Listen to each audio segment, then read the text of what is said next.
Necati Arabaci, known by the nickname Neco and sometimes the Godfather of Cologne, is one of the most infamous figures in the Hells Angels motorcycle club.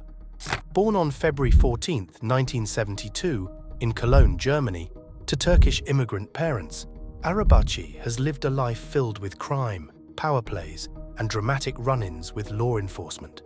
His story is interconnected with the Hells Angels' European operations, revealing the shadowy world of outlaw biker gangs, international crime, and complicated legal battles. Let's explore the full story of this controversial leader, his rise, and his current status. Hells Angels, more than just a biker club.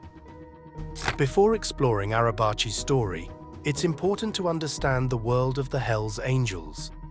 The Hells Angels Motorcycle Club is more than just a group of motorcycle enthusiasts.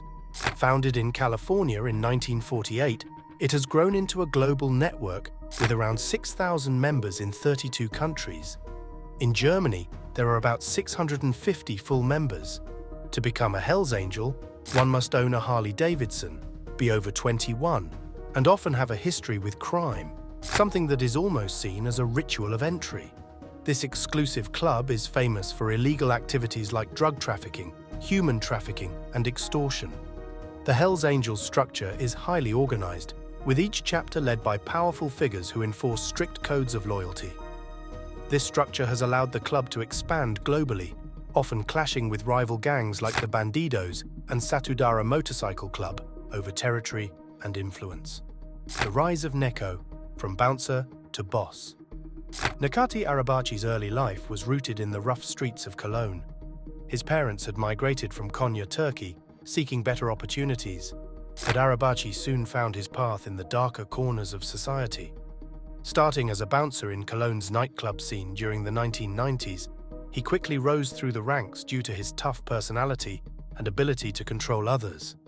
It wasn't long before he began managing bouncers working in various establishments, using his growing influence to take over the city's red light district. The red light district of Cologne, with its brothels and nightclubs, was a goldmine for those who could dominate it. Arabaci's operations included running brothels like the Babylon brothel in Elsdorf and others in Leverkusen, Mallorca, and later, even Germany's Augsburg. His control extended through frontmen, allowing him to collect profits while keeping his hands clean. By 1999, he had become a central figure in Cologne's underworld, known for his ruthless tactics and connections to the Hells Angels.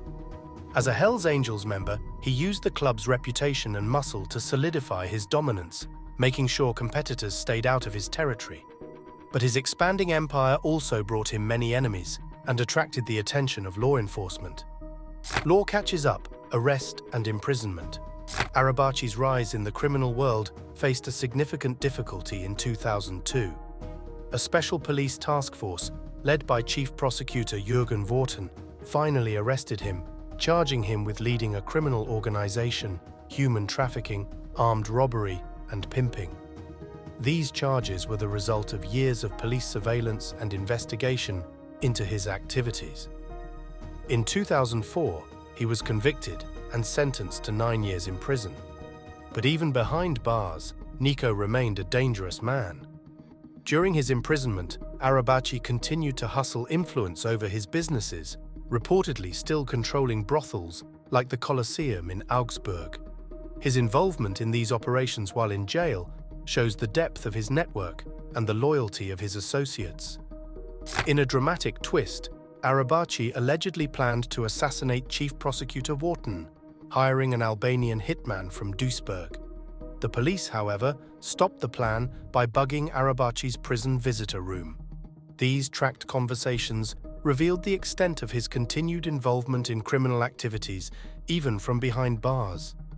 However, a procedure error, a mistranslation in the trial transcripts, led to a partial dismissal, and in 2007, he was deported to Turkey after serving a part of his sentence. New beginnings in Turkey. Expanding the empire. Under the agreement that he would not return to Germany, Arabaci was expected to fade from Germany's criminal scene. Instead, he used his new location as a base to extend his influence even further. Settling in Izmir, he quickly became a major figure in the Hells Angels Nomads Turkey chapter. From Turkey, he continued to pull strings, using his position to coordinate criminal activities back into Germany and other parts of Europe. Reports suggest that Arabaci expanded his network into the drug trade, monitoring the smuggling of heroin and other narcotics into Europe. He also maintained control over various brothels across Europe, relying on his connections and a network of middlemen to handle day-to-day operations. Turkish law enforcement kept a close eye on him, but his position as a Turkish citizen made him difficult to extradite, providing a layer of protection from European authorities. Rumors of European leadership. By the early 2010s, theories grew that Arabaci might take on a larger role within the Hells Angels' European operations. This speculation came after the arrest of another powerful figure, Frank Hainbuth, who had been a central figure in the Hells Angels' European activities.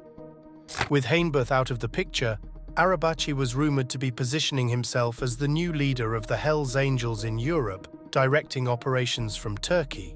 Investigators in Spain, Germany, and other countries believed that Arabaci continued to run criminal activities through the Hells Angels network.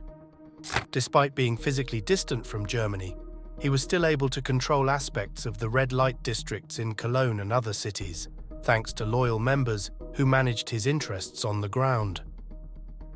Conflict and alliances with rival gangs. As Arabaci's influence grew, so did the tensions between the Hells Angels and other biker gangs like the Satudara MC. These rivalries often broke out into violence as the gangs fought for control over profitable territories in Germany's Ruhr region and beyond. Despite the constant threat of violence, Arabaci showed a knack for diplomacy within the criminal world. Reports suggested that he approved alliances with other gangs, such as the United Tribunes, to strengthen his position against rivals. This ability to navigate both alliances and conflicts helped Arabaci maintain his power in the face of challenges, but it also kept law enforcement's focus on him. In 2015, Spanish authorities issued a European Union-wide arrest warrant against him, accusing him of extortion, drug trafficking, and human trafficking. Yet, Turkey's policy of not extraditing its own citizens allowed him to avoid facing trial in other countries. Arrests, releases, and continuing influence. Arabaci's encounters with the law didn't stop after moving to Turkey. In June 2018, he was arrested again by Turkish authorities but was released just a few months later due to insufficient evidence. In July 2020, he faced another arrest, only to be released once more after a few weeks in pre-trial detention. These repeated arrests and releases highlighted the difficulty law enforcement faced in bringing charges that would stick against a figure as well-connected and mysterious as Arabaci. Now in his early 50s, Arabaci's role has shifted from a street-level operator to a more strategic position. Though he may no longer be involved in day-to-day criminal operations, he is believed to still wield influence behind the scenes, using his experience and networks to maintain a position in the biker world. Life in the shadows, a changing strategy. Today, Necati Arabaci lives in Turkey, far from the red light districts of Cologne, where his criminal empire began. Despite living a more discreet life, he remains a subject of fascination and concern for law enforcement across Europe. It's believed that he may be trying to legitimize some of his business ventures as a way to distance himself from his criminal past. However, those who know his history believe that his ties to organized crime are not completely cut off. Arabaci's life has become more about managing his legacy than expanding his empire. He is rumored to still have influence over the Hells Angels operations in Turkey and connections to other criminal networks across Europe.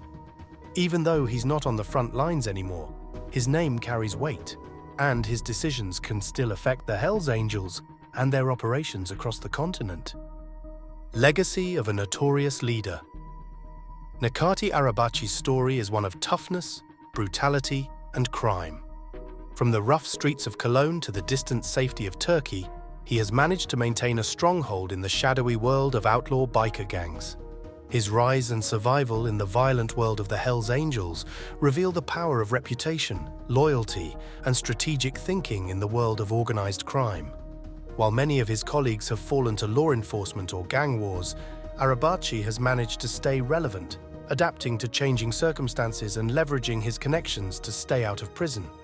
His legacy within the Hells Angels is a mix of fear, respect, and notoriety.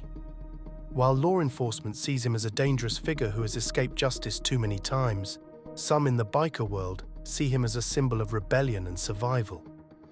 For many in the Hells Angels and other outlaw circles, he embodies the ability to outsmart the system, turning deportation and imprisonment into opportunities to expand his influence. For law enforcement and the public, however, he remains a reminder of the ongoing challenges in tackling organized crime across borders. Arabaci's story isn't over. Whether his later years are marked by continued influence in the shadows or attempts to stay under the radar, his life serves as a dramatic example of the complexities of the criminal world. His ability to navigate through different countries, manage alliances and rivalries, and escape long-term imprisonment has cemented his place in the records of European organized crime. Even as he steps back from the spotlight, his legacy remains an alarming tale about the reach and adaptability of the world's most notorious biker gang, the Hells Angels.